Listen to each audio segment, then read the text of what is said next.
వేదిక వచ్చి జ్యోతి ప్రచార కార్యక్రమాల్లో పాల్గొనాల్సి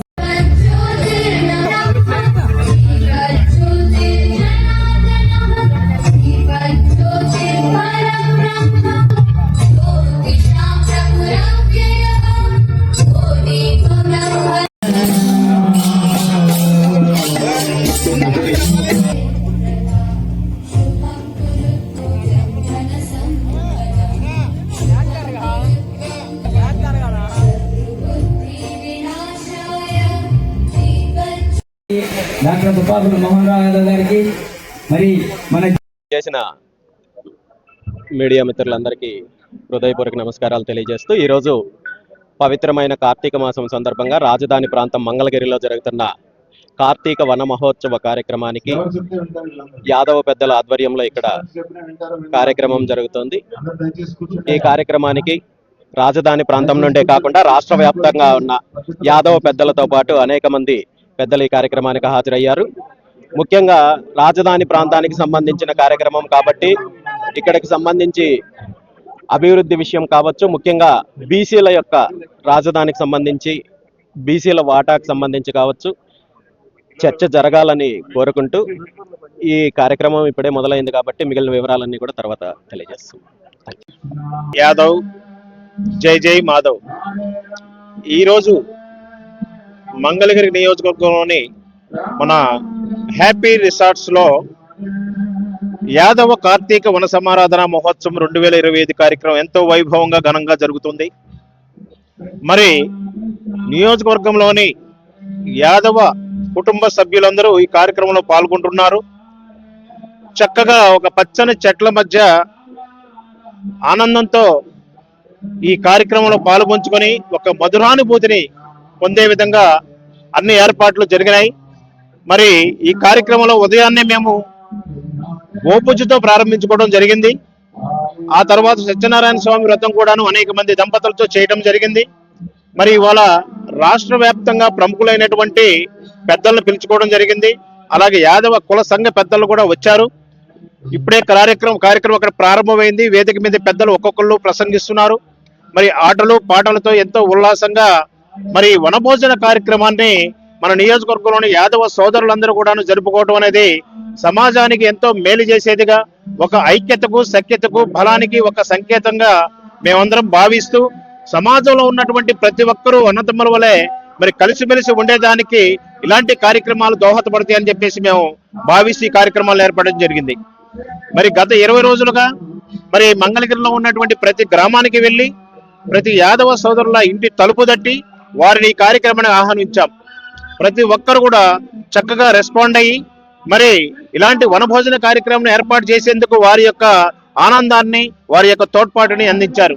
మరి వేలాదిగా ఇక్కడికి వచ్చినటువంటి యాదవ సోదరులందరూ కూడాను వారు జీవితంలో ఎదుర్కొన్నటువంటి అనేక సమస్యలు ఒత్తిడులు ఇక్కడ ఉన్న ఈ కాసేపు కార్యక్రమంలో ఒక రిలీఫ్ పొందే విధంగా ఏర్పాటు చేసిన దాంట్లో పాల్పంచుకొని చక్కగా ఒక వేడుకలాగా ఒక పండుగలాగా తమ ఇంట్లో కార్యక్రమం లాగా ఉల్లాసంగా సంతోషంగా ఉంటూ ఇక్కడ గడుపుతున్నారు.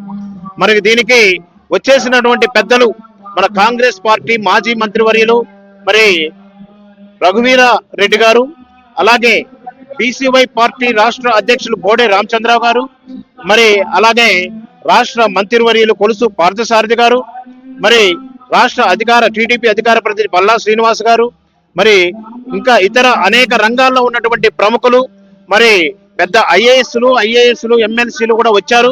వారి యొక్క అందరి సందేశము భారతదేశంలోని యాదవ సోదరుల ఐక్యత, వారి యొక్క అభివృద్ధి, రాబోయే తరంలో పిల్లలకు మనం ఏ విధంగా తోడ్పాటునివ్వాలనే ఒక ఆలోచనతో వాళ్ళు చెప్పేటటువంటి మాటలు సమాజానికి మరి ఇక్కడున్నటువంటి యువతకి ఎంతో ఒక ఆదర్శంగా ఉత్ప్రేరకంగా ఉంటూ ఒక మంచి మార్గంలో నడిచి దేశ భవిష్యత్తుకు దేశ మార్గ నిర్దేశనానికి తమ కూడా ఒక వంతు కార్యక్రమంలో వాళ్ళు కూడా పాలు పంచుకొని అభివృద్ధిలో భాగస్వాములు అవుతారని చెప్పేసి వాళ్ళు ఇచ్చేటటువంటి సందేశం చాలా గొప్పది.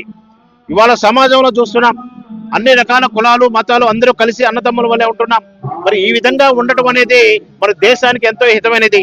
గ్రామ స్థాయిలో, పట్టణ స్థాయిలో, మండల స్థాయిలో, జిల్లా స్థాయిలో, ఇలా రాష్ట్ర స్థాయిలో చేస్తున్నటువంటి ఇలాంటి అనేక కార్యక్రమాల ద్వారా దేశంలో ఒక రకమైనటువంటి శాంతియుత వాతావరణం నెలకొని అందరూ కూడా సమాజంలో తమ వంతు భాగాన్ని తాము ప్రదర్శిస్తూ ఒక దేశ అభివృద్ధికి, దేశం యొక్క అంకిత భావానికి వీళ్ళందరూ కూడాను ఒక రకమైన నిదర్శనంగా నిలుస్తున్నారు. దీనికి ఇలాంటి కార్యక్రమాల ద్వారా సమాజంలో మనం ఇచ్చేటటువంటి సందేశం ప్రతి ఒక్కళ్ళకి కూడాను ఆదర్శంగా ఉంటుందని మేము భావిస్తూ ఈ కార్యక్రమంలో వచ్చినటువంటి మీడియా మిత్రులకు, పాత్రికేయులు అందరికీ హృదయపూర్వక ధన్యవాదాలు చెప్తూ సెలవు తీసుకుంటున్నాను.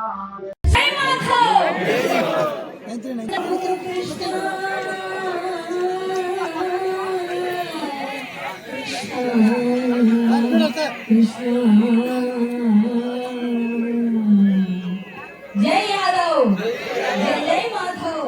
ఈరోజు ముందుగా మన రాష్ట్ర అధ్యక్షుడుగా ఉన్న టీడీపీ పార్టీ తరఫున పల్లా శ్రీనివాస్ యాదవ్ గారికి శుభాకాంక్షలు తెలియజేస్తున్న మన ఎన్నికల ప్రియ బాంధవులందరికీ శుభాకాంక్షలు, శుభాభినందనలు తెలియజేస్తున్నాం. ఎందుకంటే మన వాళ్ళు అందరూ ఎక్కుతుంటే వెళ్ళి మనం బలం తీసుకోం, కానీ అందరూ ఎక్కుతున్న వాళ్ళు కూడా లాగుతున్న వాళ్ళు మన వాళ్ళు ఉన్నారు. అది మాత్రం తెలుసుకోమని, ఇది చాలా తప్పు. ముందు మనం శ్రీకృష్ణుని వారసులం, అంటే రాజకీయ దురంధరుడు. శ్రీకృష్ణుడు మొత్తం గీతాచార్యుడిగా మనం కీర్తిస్తాం.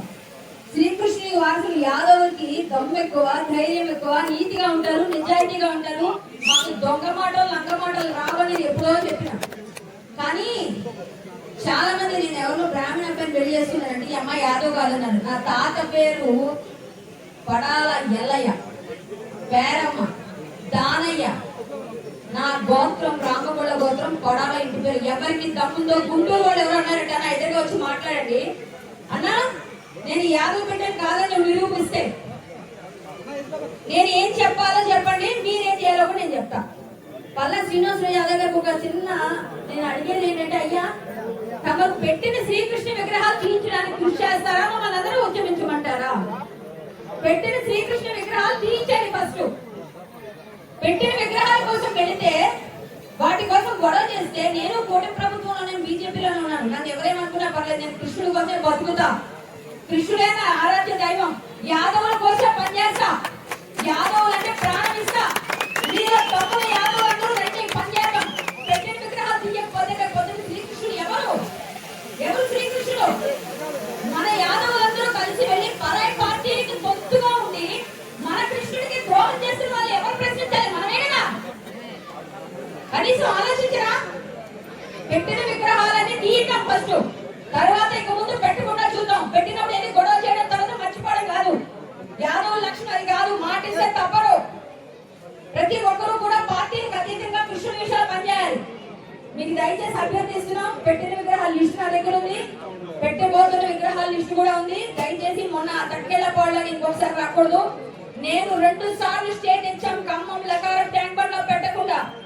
ఆ రోజు కరాటే కళ్యాణి యాదవ్ అన్న వాళ్ళు మొన్న తక్కెలపాడి వస్తుంటే నువ్వు వస్తే నీ మీద ప్రత్యేకంగా ప్రెస్ మీట్ పెడతామన్న కొంతమంది పేర్లు చెప్పానండి. బాధపడతారు, ఇక్కడ ఉండే ఉంటారు వాళ్ళు.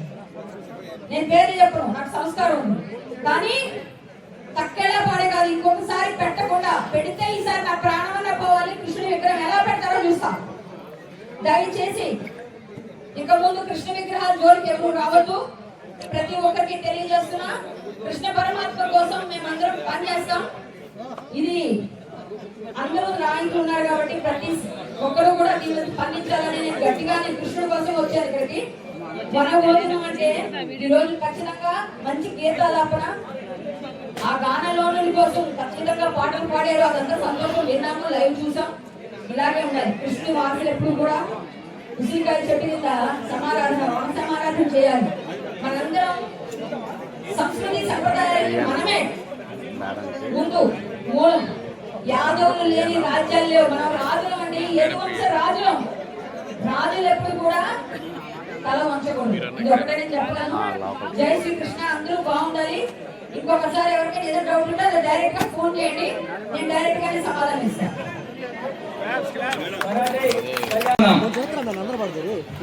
ఇప్పటివరకు మనకి వినోదాన్ని అందించిన కళాకారులు మన పల్లా శ్రీనివాస్, ప్రతి ఒక్కరు కూడా పేరు పేరును కూడా అభినందనలు తెలియజేస్తూ ఈ యొక్క కార్యక్రమం ద్వారా ఈరోజు మనం చూస్తే ఒకసారి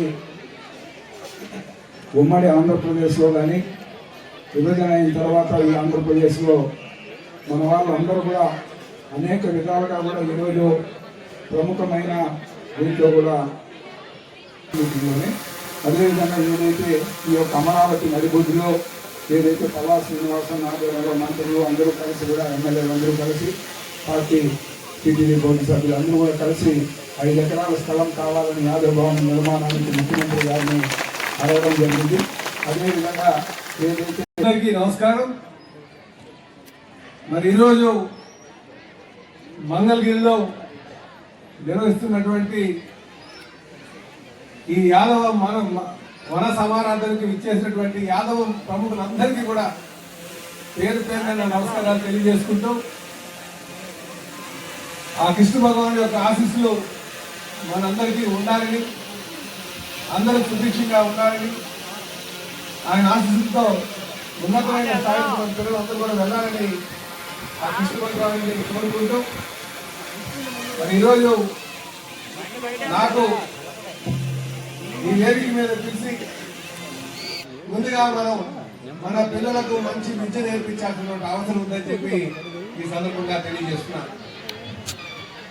కేవలం మగవాళ్ళకి విద్య నేర్పిస్తే సరిపోదు, మనం సమానంగా ఆడపిల్లలకు కూడా మరి విద్యా వసతులు కల్పించారు. ఆ రోజే మనం బాగా అభివృద్ధి చెందడానికి అవకాశాలు ఉంటాయని చెప్పి తెలియజేస్తున్నాం. మన బాధ్యత తీరిపోతుందని చదువుదానికి ఉన్నత స్థాయికి ఉన్నత చదువుల కోసం బయటికి పంపించాలంటే మన చేయి దాటిపోద్దేమో భయంలో ఉంటాం. ఇలాంటి భయాలన్నీ కూడా పారదోలండి. ఆడపిల్ల విద్య చాలా ముఖ్యంగా భావించండి. ఎందుకంటే ఆడపిల్ల విద్యతో పిల్లలకి మంచి ఉన్నతమైన స్థాయికి తేడానికి ఆస్కారం ఉంటుంది. మన అభివృద్ధి కాంక్షించేవారు, యాదవుల యొక్క ఉన్నతిని కాంక్షించేవారు, అందరికీ ఉన్నటువంటి ఇంకో భావన మంచి వాళ్ళు ఎక్కడికైనా ఒక మాట ఇస్తే నించుంటారండి. ఆ నమ్మకాన్ని మనం ముందుకు తీసుకువెళ్తేనే కాస్త లౌక్యం నేర్చుకుని నాయకత్వం తీసుకోండి అని చెప్పేసి ఈ సందర్భంగా తెలియజేస్తున్నాం. ఈరోజు నాయకత్వం ఇవ్వడానికి కూడా పార్టీస్ ఎదురు చూస్తున్నాయి. ఈరోజు నేను ఈ స్థాయిలో ఉన్నానంటే నిజంగా నాకు మీ శాసనసభ్యులే లోకేష్ బాబు గారు ఇచ్చినటువంటిది అని చెప్పి ఈ సందర్భంగా తెలియజేస్తున్నా. అలాగే మనం అందరం కూడా కృష్ణ భగవానుడి వారసులే అంటాం, అవునా కాదా? ముమ్మాటికి నిజం. కానీ యాదవ్ జాతిలో కంసుడు ఉన్నాడు, శిశుపాలుడు ఉన్నాడు. వాడు వారసులు అంటామా? మరి వాళ్ళు కూడా యాదవులే కదా, వాళ్ళు యాదవ ప్రముఖులే. ఆయన మార్గాన్ని ఎందుకు అనుసరించట్లేదు? కృష్ణ భగవానుడు ఒక మార్గాన్ని ఎందుకు అనుసరిస్తున్నాం? ఖచ్చితంగా నిజమైనటువంటి యాదవుడు అంటే కృష్ణ భగవానుడి యొక్క తత్వాన్ని అలవర్చుకోవాలి, ఆయన మార్గాన్ని మనం నడవాలి. అందుకే మనం నిజమైనటువంటి కృష్ణ భగవానుడు వారసులు అనిపించుకోవాలంటే ధర్మం అనే మార్గాన్ని మాత్రం మనం నడవాల్సినటువంటి అవసరం ఉందని చెప్పి ఈ సందర్భంగా తెలియజేస్తాం.